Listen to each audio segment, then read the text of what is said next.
বন্ধুরা, কাল যে নার্সারিতে গিয়েছিলাম তা তো তোমরা দেখেছো, কিন্তু আজ দেখাবো সেখান থেকে আমি কি কি গাছ এনেছি। তো প্রথমেই যেটা এনেছি সেটা হলো অ্যাগ্লোনিমা। এই অ্যাগ্লোনিমার ভ্যারাইটিটি আমি কিন্তু আমার বাগানে অ্যাড করেছি, তবে ঘর সাজানোর জন্য। এটার দাম নিয়েছে আমার কাছে 80 রুপিস, চাচ্ছিল 150 টাকা। আর এরপরে যেটা নিয়েছি সেটা আমার বাগানে সব থেকে দামি গাছ। কেন বলছি তাদের শোনো দামটা এর। এটার দাম চাচ্ছিল 800 টাকায়, কমিয়ে এটার দাম এনেছি 500 টাকায়। এইটা আমি কিন্তু খুব পছন্দ হয়েছিল জন্যই কিনেছি। আর এটা কিন্তু শুধুমাত্রই কোকোপিটে লাগানো আছে। আর এটা যখন লাগাবো তখন না তোমাদের সাথে অবশ্যই শেয়ার করব।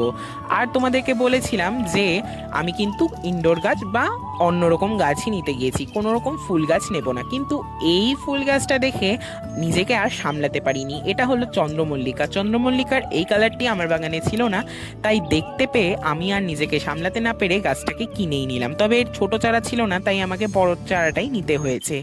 আর তোমাদের আমার ভিডিও কেমন লাগে আমাকে কিন্তু কমেন্টে অবশ্যই জানিও। তবে আজকের জন্য এটুকুই, পরের ভিডিওতে দেখা হবে, টাটা।